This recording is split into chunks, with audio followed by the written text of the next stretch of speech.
Well, a very warm welcome to today's event, both for those of you in the room and online. It's fantastic to see so many of you in the room and the energy that brings. And when the idea for this event first came up, we said straight away that we would love to host it here. And I think, like many in the market, we're very proud of our culture here. You know, it's part of our DNA. It's how we recruit. It's just intrinsic to every business decision that we make. But when the topic came up, we had that little moment of, oh, but what if actually that is a barrier to what we're trying to do on our diversity journey? So I think today is actually going to be a really fascinating discussion. Before I make the introductions, a few of the practicalities. There is no fire alarm planned, so I'm afraid if the alarm does go off, it's a very long walk downstairs. The facilities are out the back and to the right. There is Wi-Fi available if you want it. And then most importantly, we're hoping that for those in the room, you're able to stay with us afterwards for a drink, a bite to eat, and to continue the conversation. So aside from Markel, today's sponsors are Aon, Apollo, BMS, Gallagher, and ICANN. And ICANN are a fabulous network, and they have effected real change within our market. So I'm very proud to hand over to AJ and to Kishan. AJ is the co-founder and co-chair, and Kishan is the other co-chair. So over to the two of you. Thank you. Thanks so much, Jo. Thank you to everybody for coming today. My name's Kishan Mangat. I am the co-chair of ICANN. My day job, I'm a lawyer at DWF. So I'm really looking forward to today's event because it's a debate. So, you know, I love a good debate. Again, I just want to thank all of our sponsors for being here. And I want to thank our speakers for taking the time out to debate this very important topic. And also to thank you to everybody who's joining us today. I'm going to pass over to AJ, who's going to tell you a bit more about ICANN. Thanks, Kishan. My name's AJ Mistry. I'm the co-founder and co-chair with Kishan of ICANN, which is the Insurance Cultural Awareness Network. And in my day job, I'm also the founder of a company called Gambit Partners, who I'm sure you'll all be hearing about soon. So I'm excited about that. ICANN is a network for ethnic minorities and multicultural and international people within the insurance market. We were formed in 2017, so we're officially 5 years old this year, so very happy with that. And there's a lot of founding members even in the room today, so I just want to say hi to some of here we are, Eric and Michaela and others. We focus really heavily on initiatives, and for us, it's all about affecting change. So we, at the moment, are focusing on recruitment. We're just about to relaunch our first ever jobs board next week, so that's exciting, and again, you'll all hear about that. We're also relaunching our self-service mentoring platform. So this is a platform where if you want to be a mentor, you want to find a mentor across the market from a range of different backgrounds and ethnicities, etc., this is a great place to do it, and a big focus on the network. So before I hand over to Catrin and to introduce speakers, can everyone in the room just get their phones out, because we just need to make sure you're connected to Wi-Fi, because there will be a need for this today. So can everyone just check now? I would like to have one I want to see some reassuring nods and smiles and Wi-Fi's are connected. Can everyone if people got LinkedIn, if you can go to the app called LinkedIn, just to check it works, if that's all right. On LinkedIn, if you can go on, the Wi-Fi, it's the free Wi-Fi, Markel Public, if you need to do it, and online if you can do this as well, because it'll make me happy. If you can go to LinkedIn, type in the Insurance Cultural Awareness Network on LinkedIn and give us a follow. We'll be very, very grateful. Just to push our numbers up, that'd be grateful. And you will need your phones in this event, because we'll be running a thing called Slido, which will give you a chance to ask your questions through this website, which Catrin would explain. So thank you very much, everyone. Really excited for today, and glad to be back in real life. Thanks.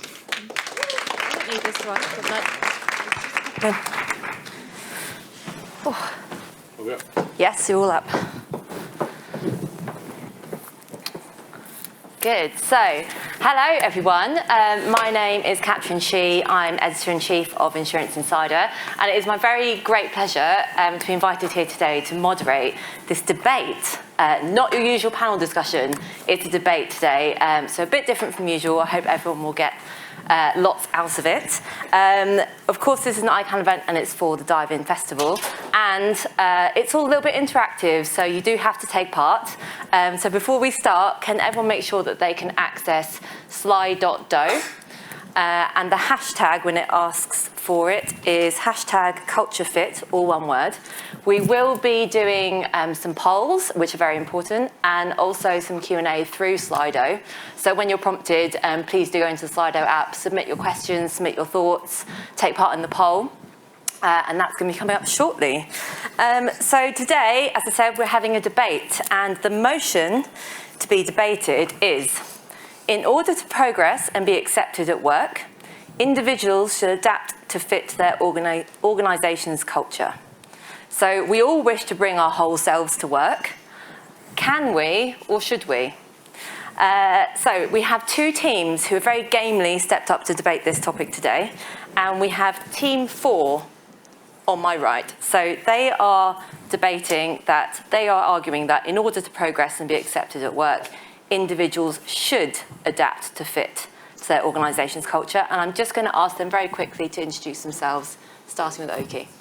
Hi everyone, my name's Oki Lazu. I'm currently the CEO of Many Pets, formerly bought by Many. Okay. Which is a pet insurance insurtech startup. Before that, I had many roles. 15, 16 years in insurance at big insurers like Legal & General, Prudential and Bupa, so know the industry pretty well. I'm Sam Ridgewell, Managing Director of Empower Development. We train people exclusively across the insurance industry to help them progress in their insurance careers. Great, and over this side we have Team Against. So they are arguing that individuals should not adapt to fit into their organisation's culture. And first of all, do you want to start with Rukasana? Thank you. Hi everyone, great to be here today. I'm Rukasana Bhaijee. I'm currently Exec Director at Warner Brothers Discovery in the Diversity, Equity and Inclusion team. So this is kind of my bread and butter, hence why I'm here today, and I'll also be sharing some personal insights. So I've been in DEI for 12 years now, but prior to that, I kind of grew up in the financial services industry, so some insights into what this sector might be like. Hi, I'm Rob. I'm the CEO of Ardonagh Advisory, which probably has 4,500 lovely people working for us. Some even now, I would suspect. Great. So I do want to stress today that the views that are being held by each team are not necessarily the views held by the individuals. So obviously, you know, some of the individuals are arguing a different point of view from maybe the ones that they have.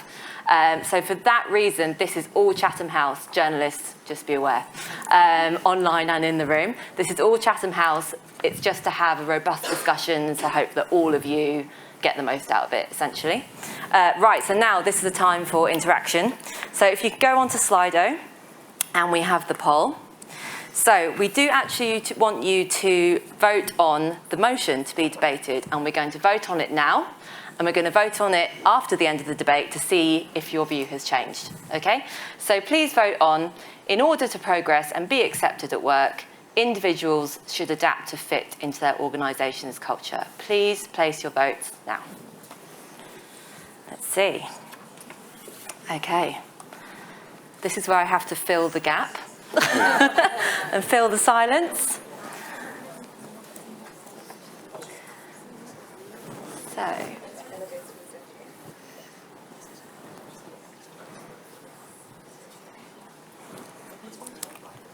So it's actually quite tight at the moment. We've got 89, 94 votes. Any more in the room? 98? Here we go. Okay, let's call it there, 110 votes. And let's see, it's just gone off my screen, so I don't know if it's on the screen. Where is my poll? It's completely gone. Okay, where is that? If not, I can tell you. Could you tell me, please? It's 54 for yes and 46 for no. So 54 that you should adapt. Yes. And 46 say you should not adapt. Okay, so if we could all remember that. So at the moment, Team 4 is in the lead and has got your hearts and minds in the aggregate. We like a challenge. Exactly. Can we go now? Yeah. I think we won. Okay, so how this is going to work, we're going to go one side each and play a bit of ping pong, 6 minutes each to start off with. So Sam's going to kick us off. Off you go, Sam. All right, now, I'd like to put your hand up if when you're looking for a role, company culture is one of the most important things for you, deciding where you want to work. Yeah, so probably no surprise there that most people have put their hand up. In fact, Glassdoor found that 77% of people had it as one of their top priorities when picking a role, and 56% of people thought it was more important than the salary. So we know that this is important to us. We're looking for good cultures. But why? As individuals, we have evolved as human beings to look for community, for a sense of belonging, to feel like we have shared connections with people, and that makes us feel happy, quite essentially. We have certain things that we need in place to motivate us and make us feel comfortable. And that sense of belonging is definitely up there. So when we're coming into the workplace, we want more than just a job. We want a purpose. We want to feel like we're working towards something that allows us to fulfill our values, that we're collaborating with people who are on the same side as us with same goals and visions. And together, we are contributing for something that's much more meaningful. So David Rock does some fantastic research around what motivates us. And there's 3 key things that come out as motivators that align to why culture is so important for us as individuals to want to fit into. Firstly, certainty. We like to know what we're walking into. So if I can get you all to think about a meeting that you go to regularly. And let's say it's a meeting that when you first went to, you were a bit nervous. But now you've been going to that meeting over and over again, you've come to know what's expected. You know the structure of the meeting, the hierarchy, how comfortable it is for people to throw things out, or whether or not things need to be set by an agenda.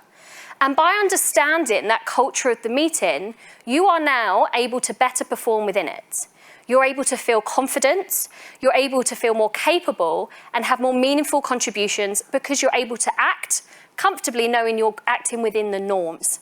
So that level of certainty allows us to be better versions of ourselves in that given environment. But that certainty wouldn't be there if we hadn't established a culture, because we wouldn't know what was expected, what was within the norms.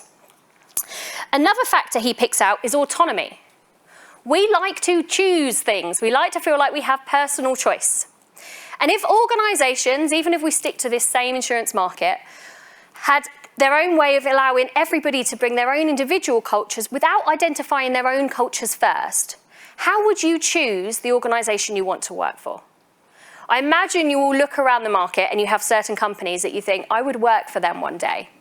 And that element of choice comes down to the way that they operate and you wanting to fit in to their defined culture. Next, we have relatedness. We want to feel relatable to the people we're working with.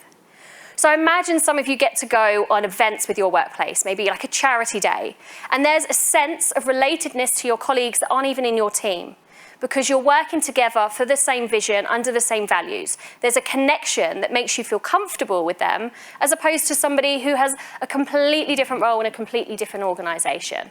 So we get that sense of comfort and community coming through. Now, you're going to hear today about this phrase, bring your whole self to work. And I'm really not entirely comfortable with this phrase, which is probably surprising because it's thrown out all the time as though it's such a good thing. The reason I find this uncomfortable is when I talk to people about networking, there are a lot of people who have a challenge that they don't want to share lots of themselves. They want to keep bits of themselves private. And they're trying to balance, how do I do small talk? How do I build trust when I'm expected to share parts of my life that simply I don't want to? And I find this phrase, bring your whole self to work, sets a standard, a level that in order to be authentic implies we have to share every bit of us.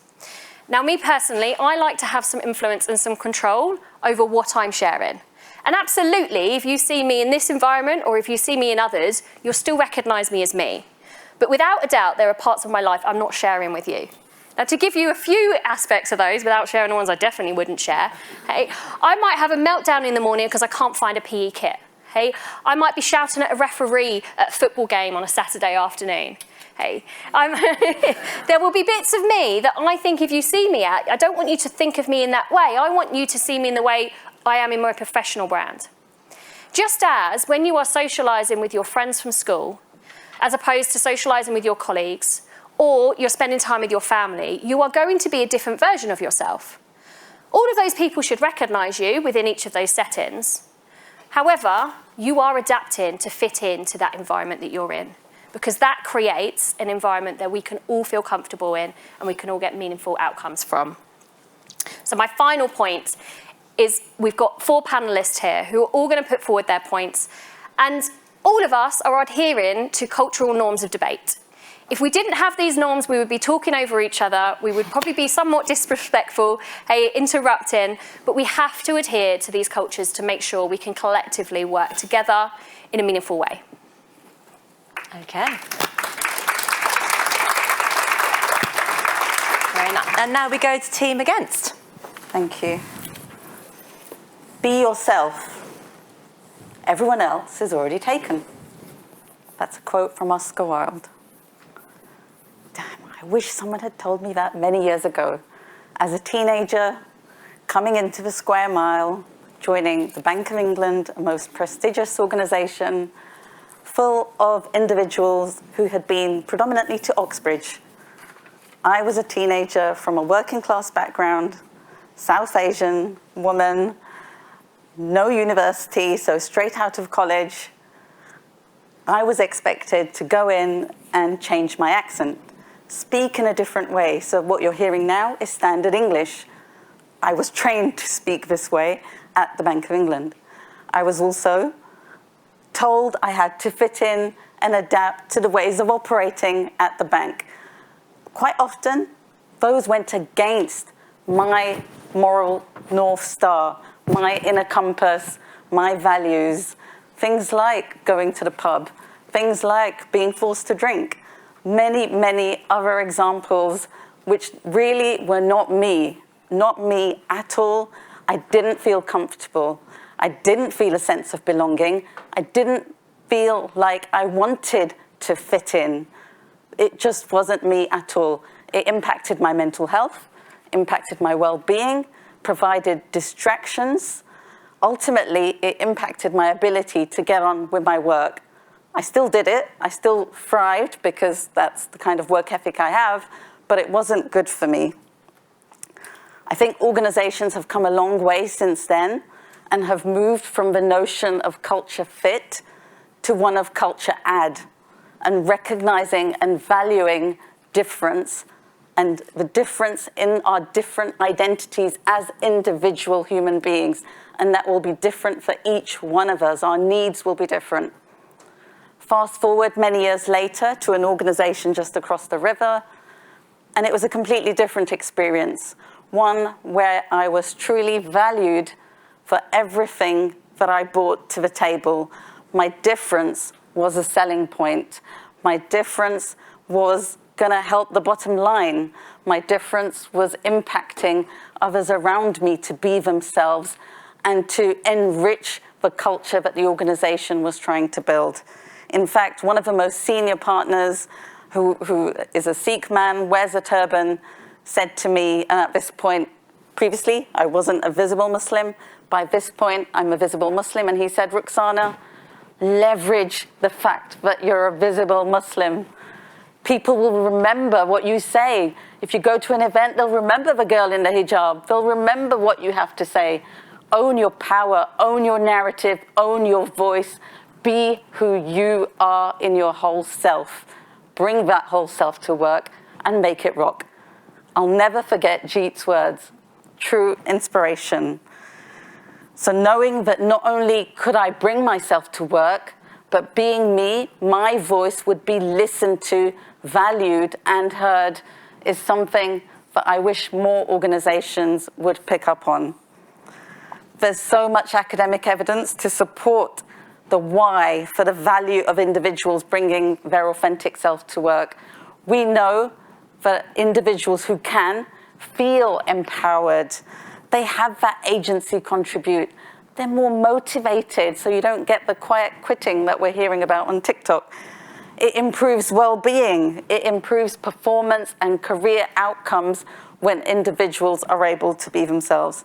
You'll also get better collaboration, and ultimately, individuals will feel included in those high-performing teams that every leader wants to create in organizations.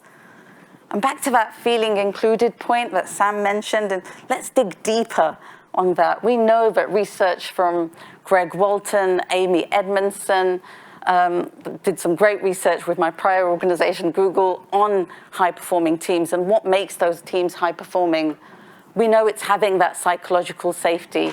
There's no point having diversity in your organization or a cultural set of norms if individuals aren't psychologically safe to build that sense of belonging, to come as themselves.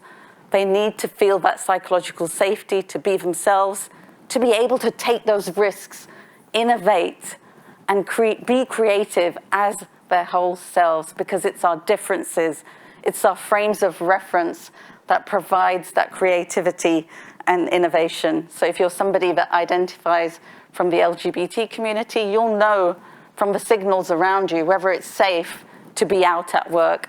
You'll know if you have a disability that's hidden, is it safe for me to talk about that, or will there be a stigma? When it comes to leading as well, if you lead authentically, if you're leading teams, being your authentic self as a leader will build trust in others around you. It will build trust in your clients. So if you are yourself, others can resonate with you, you'll win more work. So ultimately, being your authentic self as a leader as well will build trust in others and your team. I have so much more to say, and I saw that 1 minute sign go up, damn. I'm gonna finish with a quote from another academic that I love, John Powell. To create a world in which all truly belong, we must understand who is included in the we and how that definition of we can be expanded to all. Thank you. Okay, now we're back to team 4. Loki. That was a bit good. No one told me it was going to be that good. Well, I'll just put a bit more thought into this. Right, okay. In 2015, I wrote a book called The Cult of Service Excellence. Still available on Amazon. I didn't come up here for free, you know, and other good booksellers. Now, that book was kind of inspired from some time I'd spent whilst I was customer service director at the Prudential. I luckily got to go to the Disney Institute for a week. And when I was there, I couldn't help thinking how cultish it felt, right? How everybody believed in the same thing, and whoever you asked a question to, regardless of how senior or junior they were, they gave you the right sort of answer about how they did things around there. And I actually was bowled over for it, and I could really sense why they were such a high-performing organisation. And when I got the opportunity to write the book, I kind of thought, well, I wonder if other organisations are like this too. The really great high-performing organisations. I wonder if they have this. I mean, by the way, the people at Disney didn't like me calling it a cult. But anyway, but have this sort of red thread that runs through everybody in the organisation. And so I spent time, not only at Disney, but at Amazon and at Apple, at Pret, at Metro Bank, and I found the same sort of thing, right? I found this sort of, actually I was really focusing on customer centricity at the time, but I found this real common North Star, this real common set of values about how they worked together, supported each other, focused on customers, how the customer outcomes were the thing that defined those businesses, not necessarily the bottom line. And that was truly inspirational and kind of inspired me to not only write the book, but actually have a go at doing this myself. So in 2016, I got a call about joining a startup. So I'd actually fallen out of love with insurance. I know it's probably the wrong place to say this, because I thought lots and lots of insurance companies, none of them here, didn't focus on customers and outcomes for customers. And that wasn't something I was really interested in. I worked in retail for a while, and whereby the barriers to switching are so low that really focusing on customers is incredibly important. So I got this call about joining an organisation, then called Bought by Many. Hi, Joe. Joe's here, helped with that. She talked to her about that later. And the call sort of said, do you fancy building an insurance business that's the insurance business you've always wanted to work in, right? And I thought, do you know what? yeah, I have thought of doing that. He's like, there's only 15 of us at the moment, but we're going to change the way that people think about insurance companies. And I took it on. And one of the key things for me was about building the right culture, right?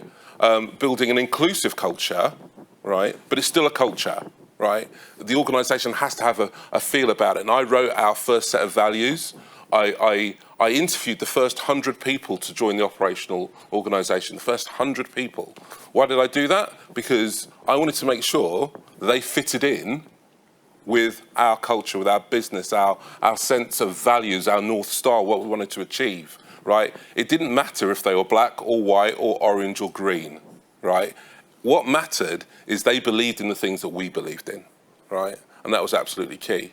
And we still do that, 6 years later, we're still doing that, but we've gone from 15 people to 650 people across 3 countries with countries that exist very differently, in the UK and in Sweden and now in the US. We're in Atlanta in the US, which is a really incredible place when it comes to sometimes lack of diversity or lack of understanding. But we've had to carry those values right through the whole organisation, regardless of geography.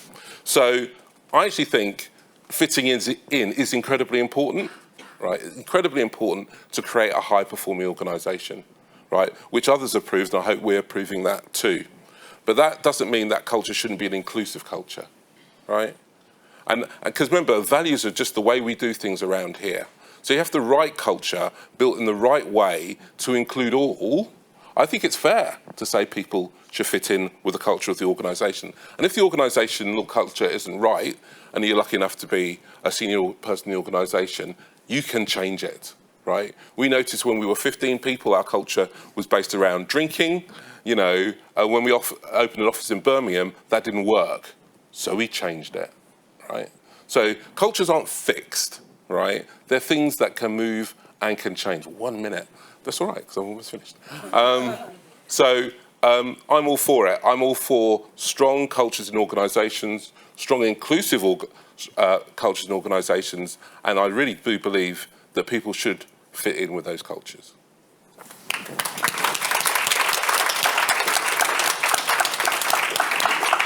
And last but not least, Rob. Thank you.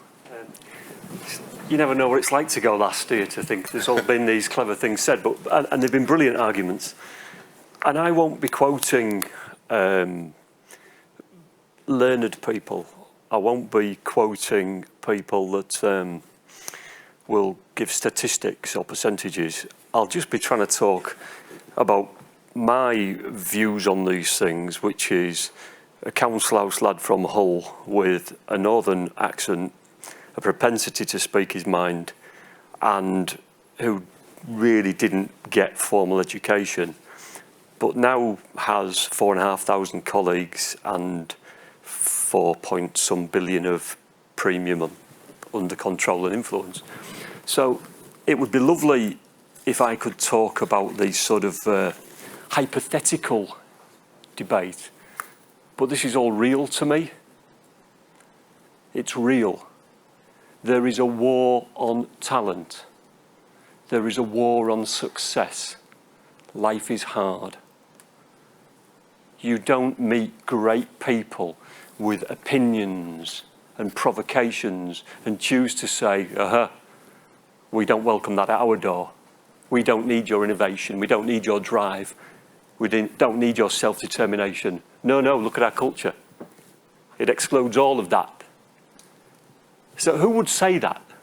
What would the shareholders of that business say?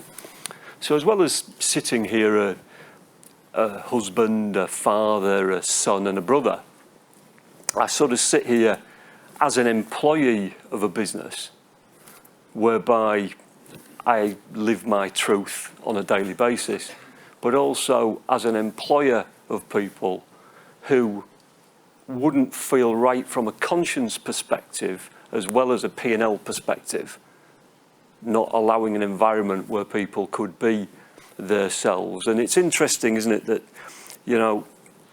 the whole self or the best self or whatever it might be, we're just trying to say, be that version of you that works in a safe space that allows innovation and success. Because the value of business is, again, a question to all of you is, what culture would say we don't want to try and maximise 100% of the marketplace? What culture would that be?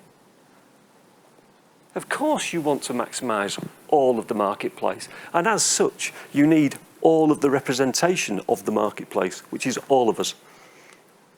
You need all of the ideas. You need thought leadership. And what you can't afford to have is dilution to thought leadership, to free-flowing challenge, to provocation, because only then do you get the better chance of a successful outcome and execution. So the real world that I think applies in 2022 and will be way beyond is where you can walk into organisations knowing that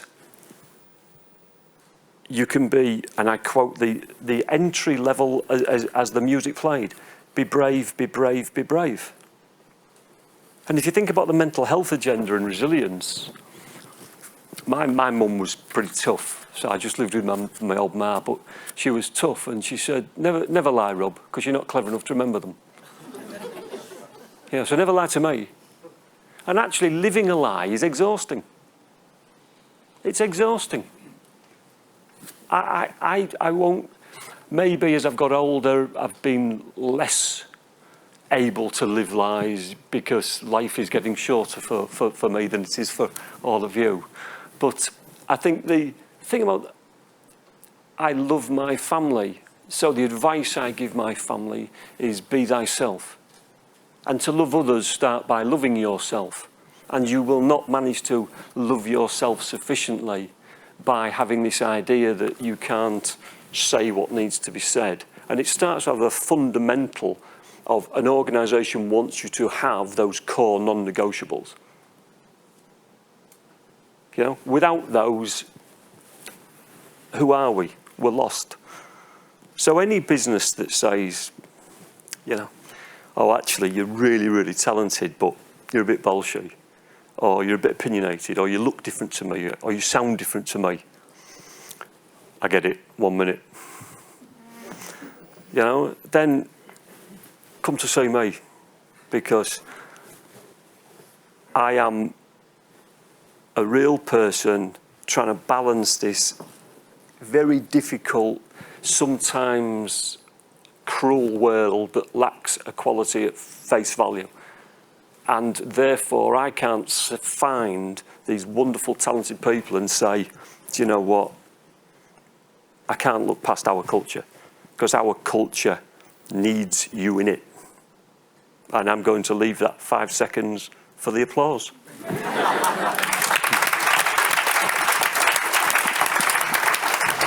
Okay, so you've heard all the core arguments, but now we're into rebuttal, and it's probably going to get a bit unruly now because I think we disagreed, a bit of a free-for-all. But I am going to start for Team 4. Any points you want to put against Team Against? Any questions?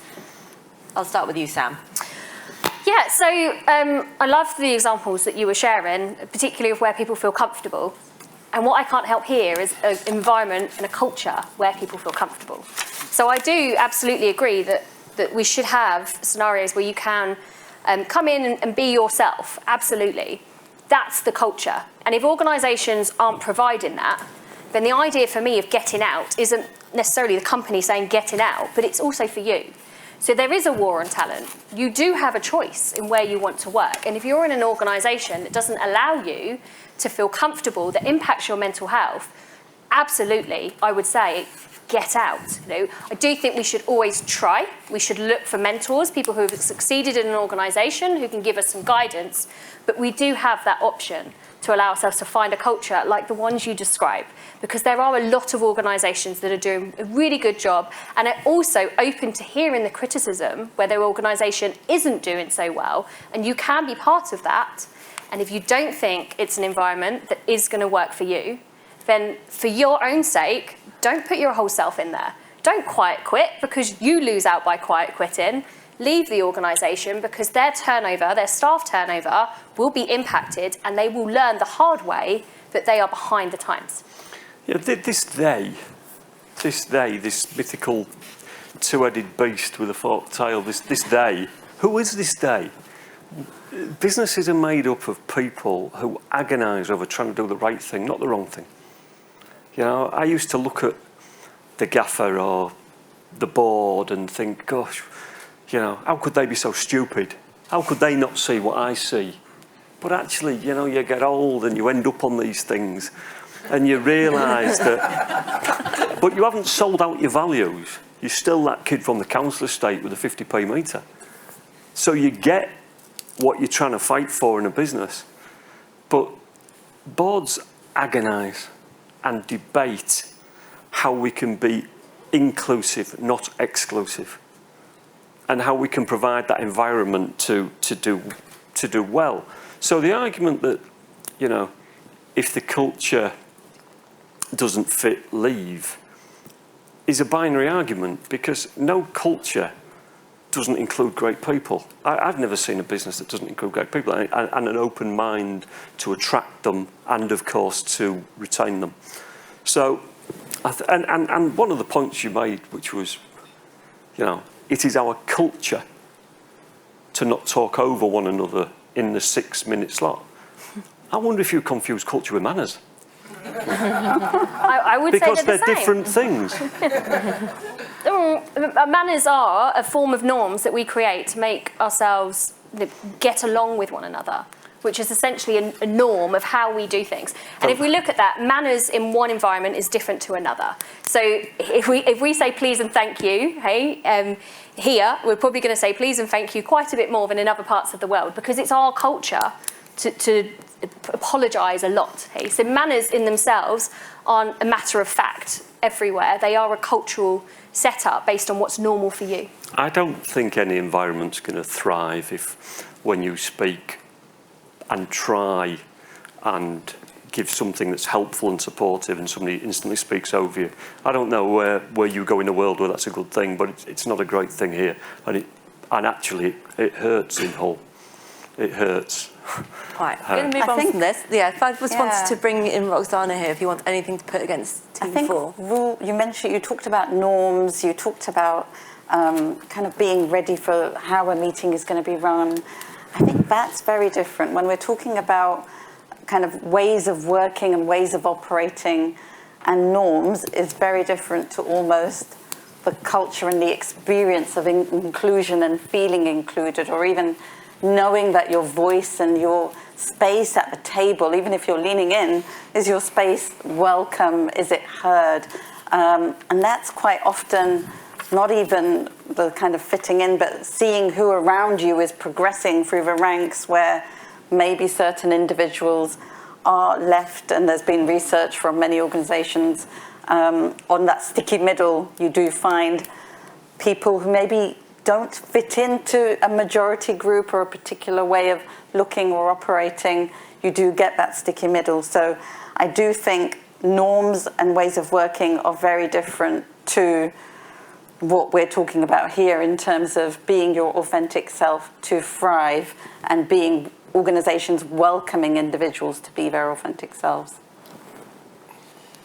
So much to say. In order for that to happen, you have to have... So culture is a thing. I don't think anyone here will say that organisations don't have culture. Every organisation has culture. Yeah. Every organisation has culture, right? So we've got to agree to that. So we've got to agree, say, well, how does that culture work? And culture is possibly the most powerful thing I've ever experienced in an organisation. Whether you start in a small business or a big business, it has a way of being. It has a set of rules. And actually, I feel inclusivity is just part of culture, right? You work in a, you know, when we were starting off, we just said, well, what we actually wrote, I wrote down here, the old classic phrase, no brilliant arseholes, right? So, because when you're a small team, you know, of 10 or 15 people, having someone who's brilliant, as Rob said, but doesn't fit the way we work around here, we found didn't work for us, right? Didn't fit our culture, right? So whether it's being rude or being late or being disrespectful, these things didn't fit our culture. no matter how brilliant that person's going to be, they don't belong in our business, right? Because our business is about our culture and we protect that culture. It's the most valuable thing that we can ever have as a business. So, you know, culture is so important, and actually culture kind of polices itself, I think, because I think if you work in a place where you don't fit into the culture and it really grates against you, you will probably leave because the two things don't match. It's sort of, the culture is so powerful, it spits out those people who don't fit in with it. You know, so actually I think it's actually really, really hard to totally adapt yourself to fit into a culture that doesn't fit you.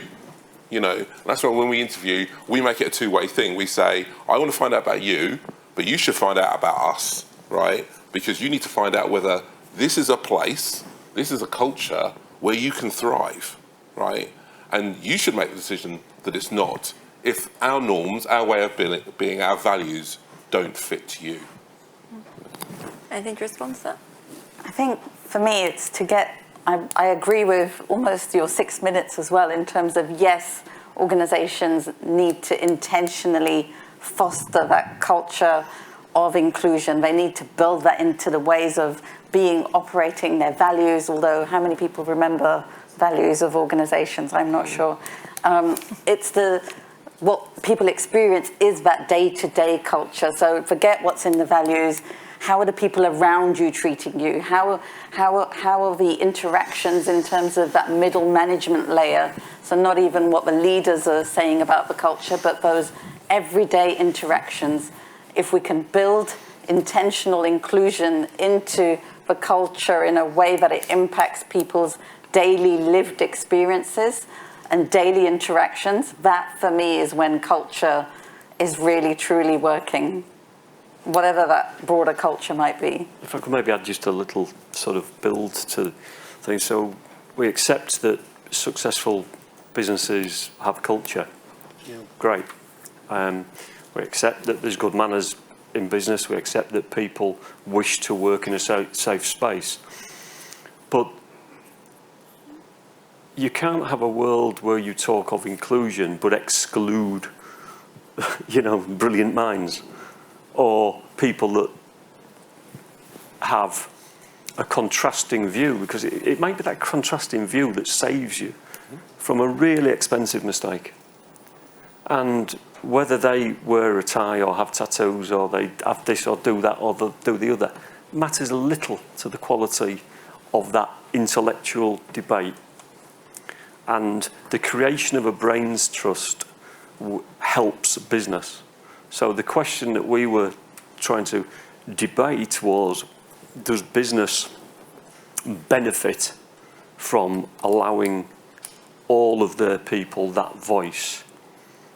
And I'm compelled to say, how could it not? I'm just going to interject here. Little break. Just a reminder also to the audience, so after this we're going to debate this for a little bit longer, for another 10 minutes, and then we're going to open up to Q&A. Any thoughts, put it in Slido. We will have a roving mic as well, but this is time to get your thinking caps on, contribute to the discussion, but we do have a bit more to say now. I've actually got some questions for both of you. So I don't know, maybe this actually follows on from what you were saying, Rob, and I wanted to put to Team 4. You talked about shared connections, talked about aligned visions, everyone's striving towards the same thing. We need people that fit into this idea that we want to create this outcome. How do you avoid then groupthink and not creating cookie-cutter employees that are all just kind of going around doing their robot thing, making sure that outcome is achieved in the way that you want it to be? How do you avoid that if you are so sort of set in this is our culture and this is the way that we do things? I think that is part of a culture. So you have a culture where people are allowed to and encouraged to speak their mind, contradict ideas that are already out there, challenge people regardless of hierarchy. So all of, essentially, if everybody is the same, that's almost not what culture really is. So culture shouldn't be a cookie-cutter impression of lots of people within one organisation, but it should be a way that people can define the way that organisation operates. And one of the things that organisations should look to absolutely is putting forward new ideas and making sure that you have that room to challenge and room to critique one another. So I think those challenges that come with any particular rigid section of culture is you not thinking deep enough about what your culture is, and then encouraging behaviours that back it up. Like you say, you can't just list a load of values on a company website. That doesn't really mean anything. The truth is, how are you able to operate? Who is rewarded for the way that they operate? So if you want to see that kind of behaviour coming through, then you create town hall environments where it is not only encouraged, but rewarded that people ask questions, put forward new ideas, and you can see those case studies of ideas coming up from all individuals within the organisation. So if we look for ways that we want the organisation to run, we need to make sure that that comes through in the people that we bring in the organisation, but also the people we promote within the organisation. So we're showing what good looks like, and that shouldn't be a cookie cutter. That should be lots of different examples of different skills, but that all, at the heart of it, have that shared culture of what the organisation is trying to achieve. Oki, is there anything else you'd like to add to that? Yeah, I totally agree with that. And whilst you were speaking this, Anne, I was thinking, let me think whether... So I value, clearly, diversity, diverse thinking, of course. But I was actually thinking about what I said about recruiting the first 100 people. I'm thinking, are there 100 people that look like me? You know, are there 100 people that sound like me? Are there 100 people that believe in the things that I believe in? Actually, they are, right? And maybe that's not a bad thing, right? Maybe that's not a bad thing. You know, everyone says cookie cutter is bad. I'm like, if the cookie cutter is right and correct, maybe cookie cutter is a good thing. Well, I don't know. Would you have anything to say to that? I guess we're talking about the cutter of the cookie, not the cookie itself, because you know, it's all about the ingredients, isn't it? And few times have you seen a recipe not been enhanced, I think. But there's, I don't know if anyone's an Adam Grant fan, but in his book, Think Again, he talks about the need for the problem when you do have 100 people that think like you, act like you, you don't get that dissent, you don't get that healthy conflict, you don't get he calls it the challenger network, so you don't get someone kind of sparring with you almost in terms of, well, if we're going to approach this business problem like this, then we're going to be missing out on this talent. Or even if I think about like big tech organizations where they've had, imagine tech bros. I've come from tech, so I can say that. Tech bros at Apple, for instance, you know, creating a health app, and they launched this app. They were so proud of themselves, probably high-fiving, and they'd completely forgotten to add anything in a health app about the menstrual cycle, you know, something that affects half the population. What a huge miss. That wouldn't have happened if they'd had different perspectives, different ideas. And there are so many examples like that where teams have been cookie cutter, one frame of reference. They didn't know what they didn't know, so they just didn't think about it. So for every business, for every organization, you're going to need that different frames of reference, different identities. Similar people usually generate similar outcomes. And I take the point that similar outcomes might be a good set of outcomes, but it's exploring the art of the possible, isn't it?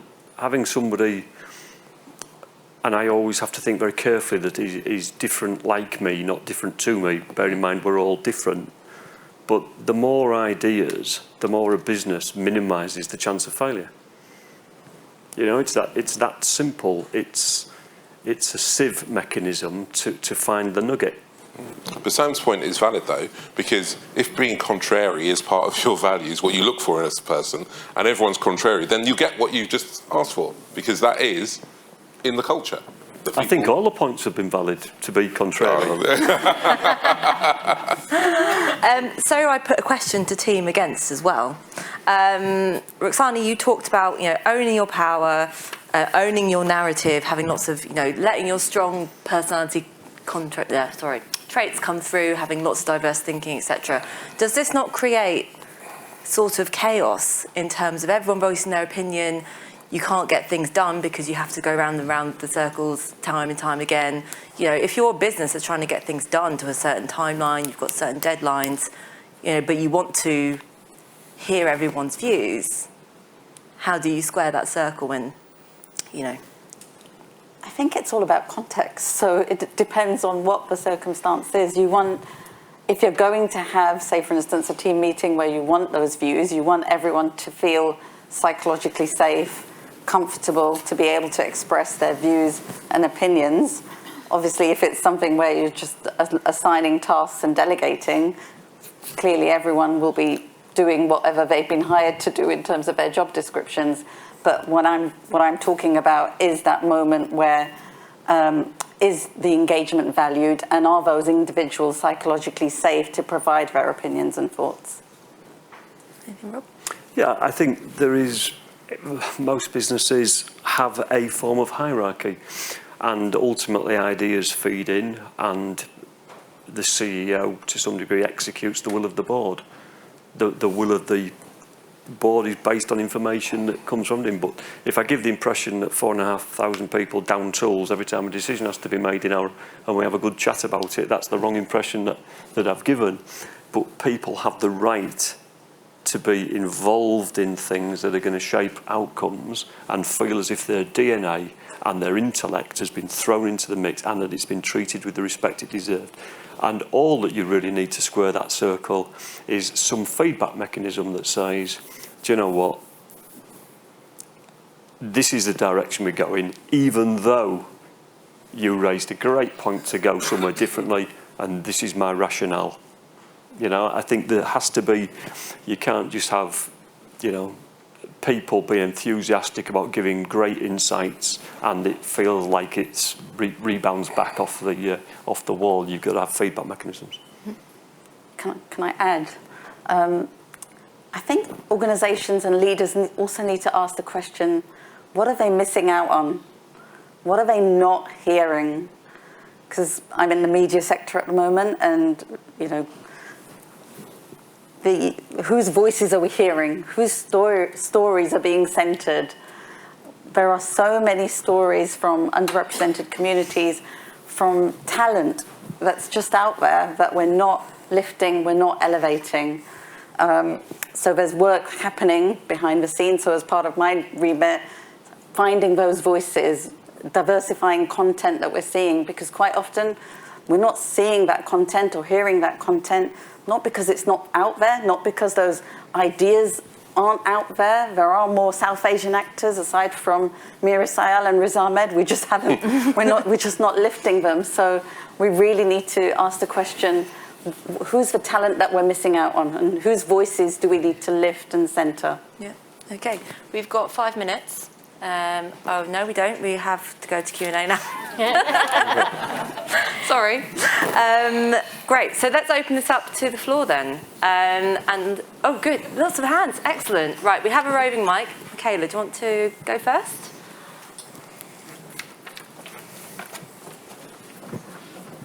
So, thank you very much. I think this is possibly the best diving event I've been to. Without question. So my heart soared on many occasions, but it also broke on one occasion. And I am looking over here. Uh-oh. Now, when I think of brilliant people in my own life, I think of my daughter, my sister, and my father-in-law. And they all share one characteristic. And I wonder if you can guess what it is. And it links to my heart breaking. Oh, hasn't been mentioned at all, neurodiversity. Mm-hmm. So you mentioned about people being on time.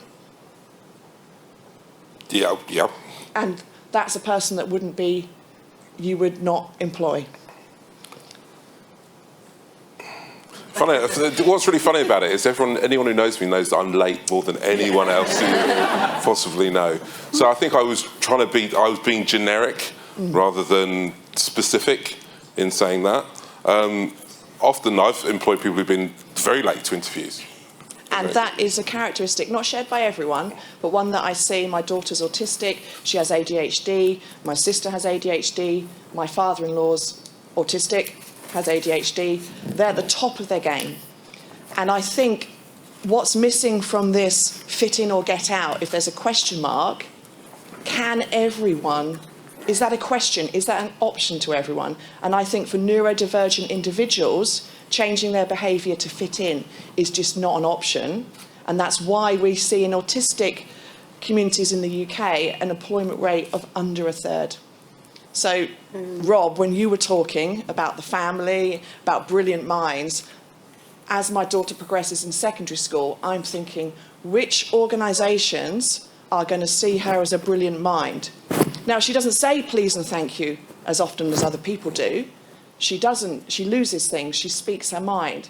So I think there is a whole other debate around the inclusion of neurodivergent individuals and culture, and accepting them even though they can't fit into the norms, the standards. They may come across as being disrespectful. They may speak their mind more than others, and they may be late. Yeah, But I think can I jump in there? Sorry, you go if Sorry. you want. Because you mentioned me. No, go. I think, as I've always said, and I'm conscious I'm a middle-aged white bloke, so the thing about inclusion is I'm included in the inclusion, and everybody's included in the inclusion. We strive for fairness and equity above all.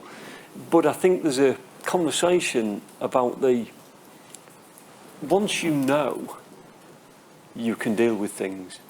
And actually, if the culture was I can wear my true self and disclose my true self and it be seen as the gift that it may be, then we wouldn't have so many difficulties. So if somebody said to me, I have somebody who struggles with this, struggles with that, and struggles with the other, I say, well, that's great, that's some of the story. Can we talk about what else I get?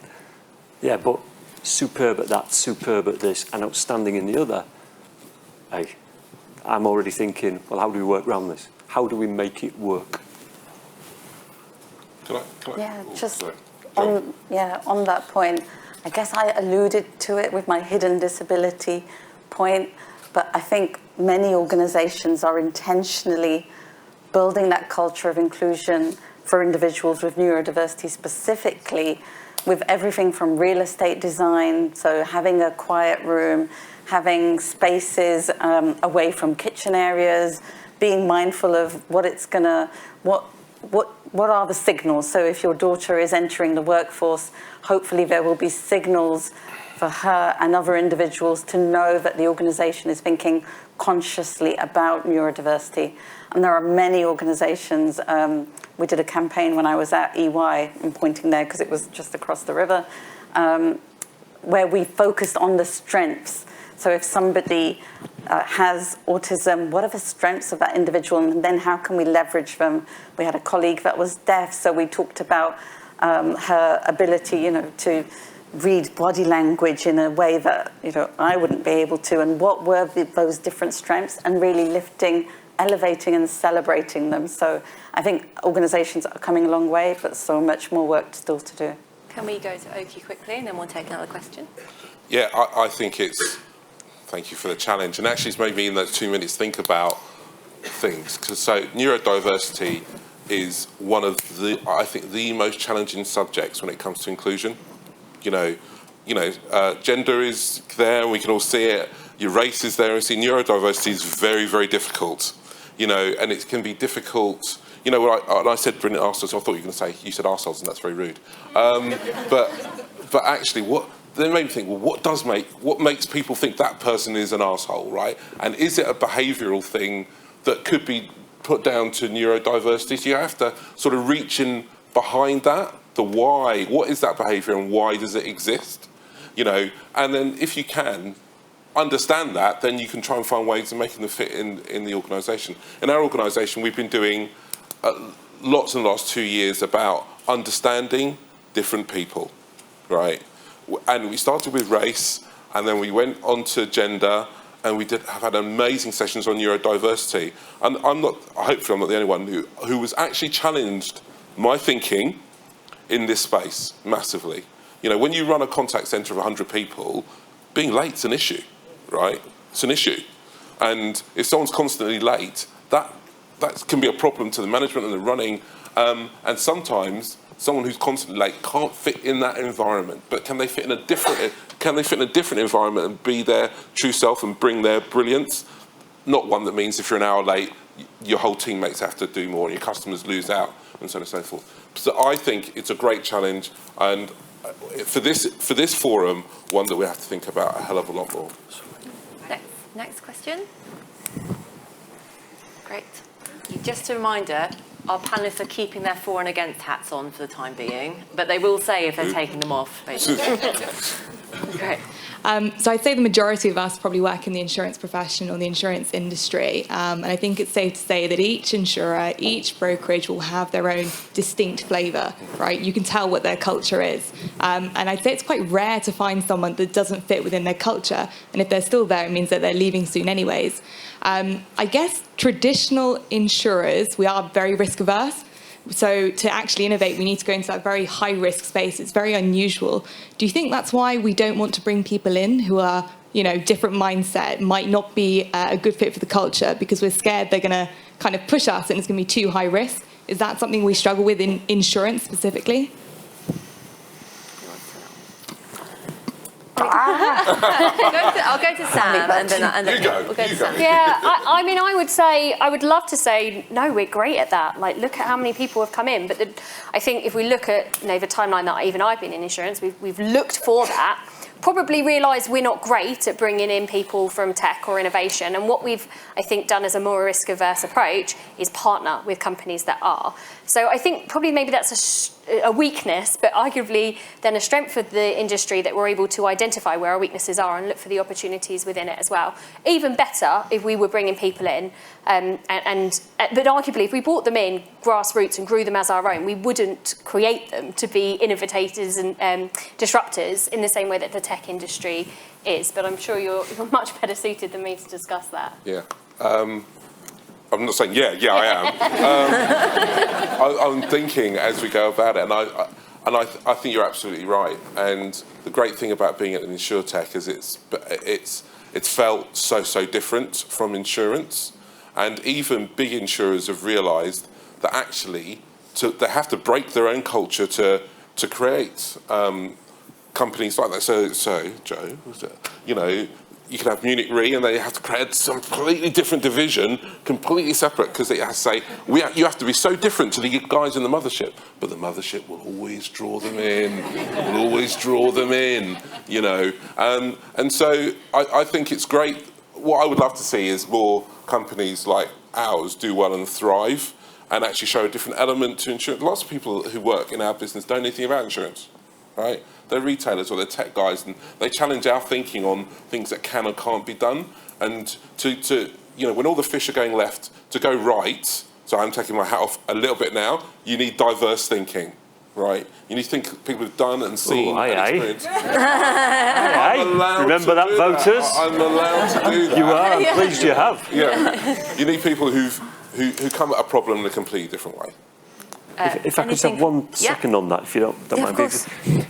I always think we give ourselves a really tough press in insurance distribution and insurance manufacture.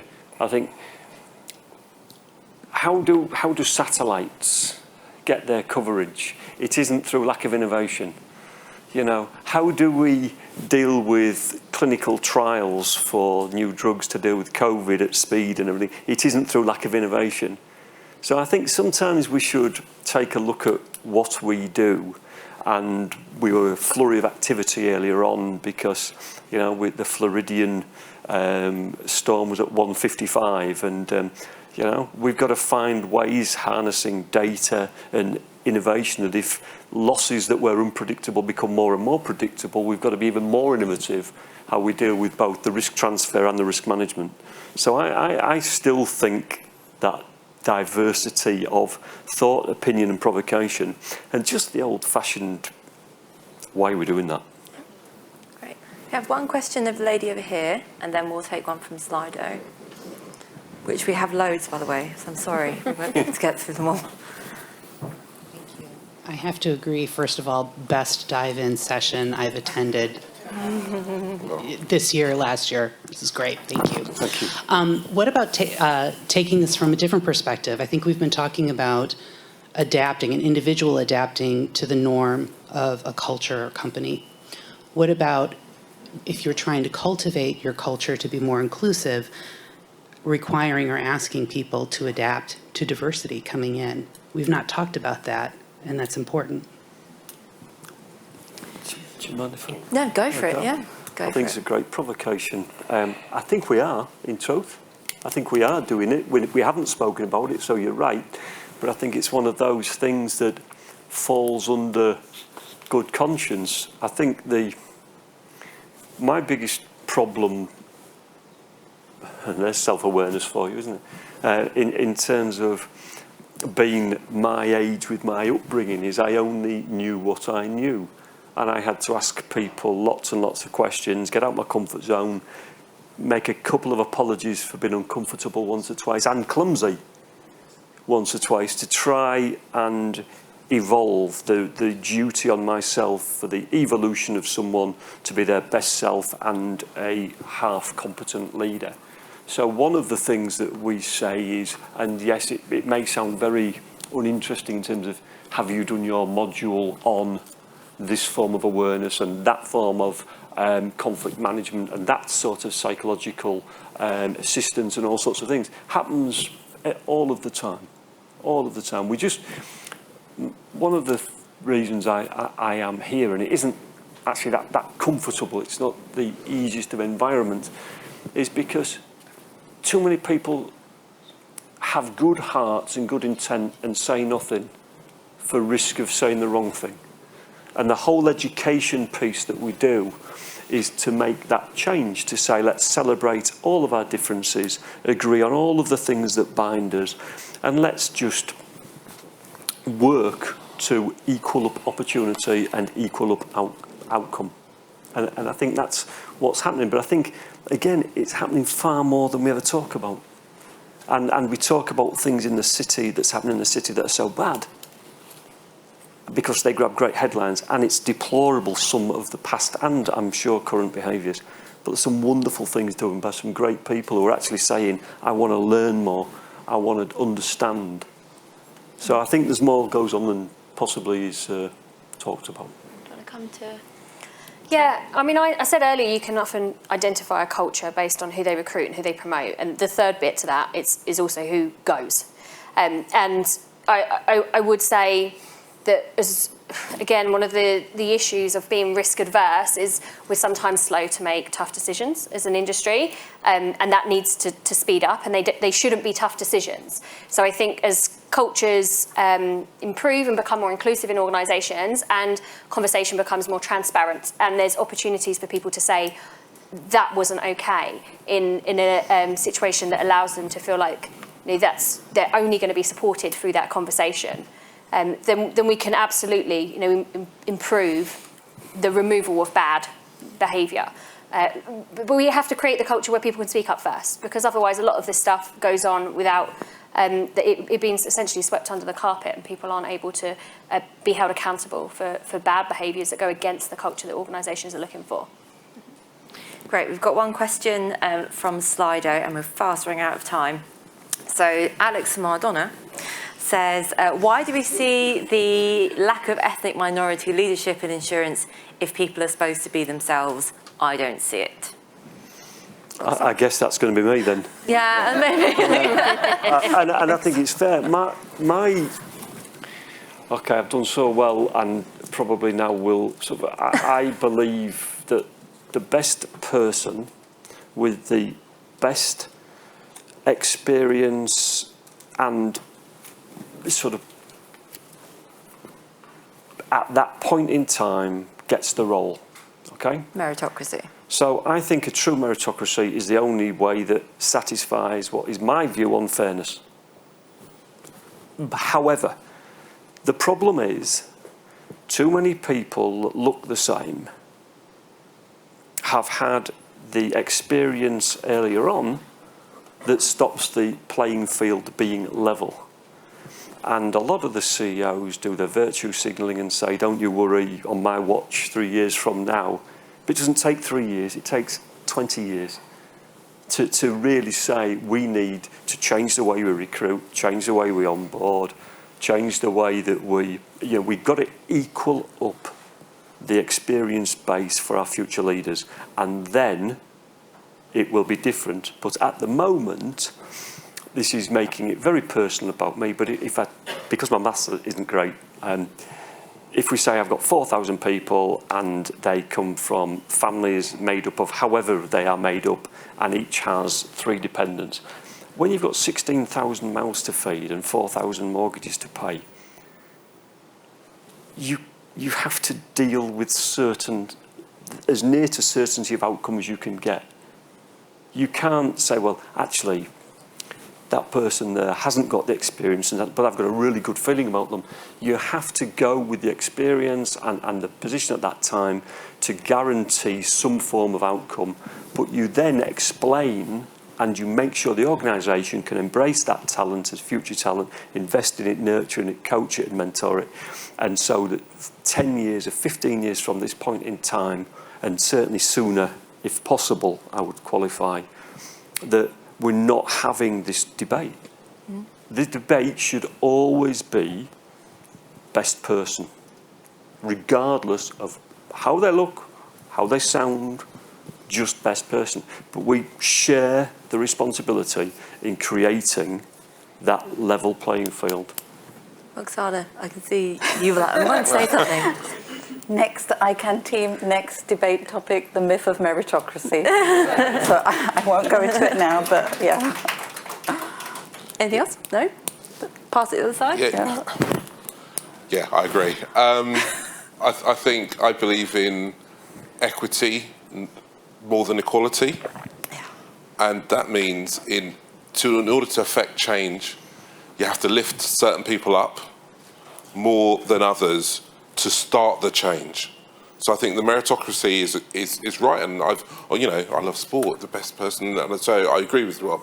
But I think sometimes to make the difference, you have to lift up some people more than you would do if you just wanted, because you have to change the level. You have to change the playing field. You have to change it. I'll give an example, and it's more to do with tech people. So we looked at our tech team. We had 50 middle-aged white men, right? And if we did best person for the job every time, they would probably always be like that, right? So we had to do something different.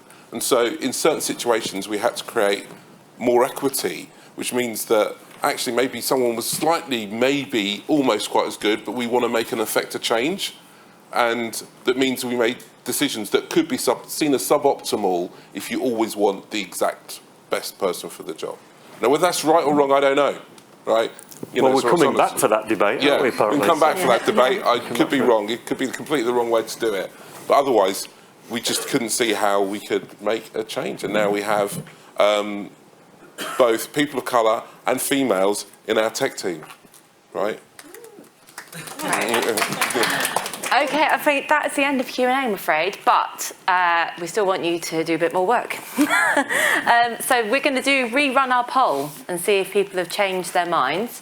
So if we could all go back onto Slido.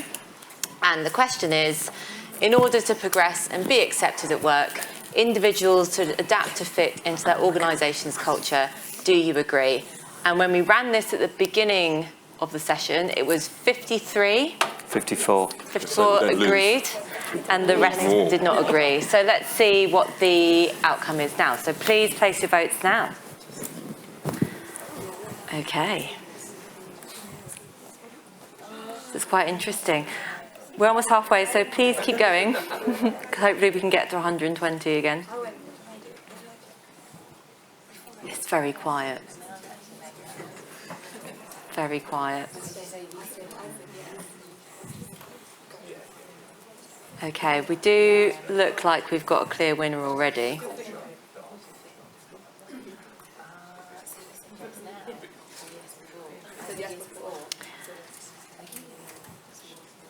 Okay, I'm going to call it there.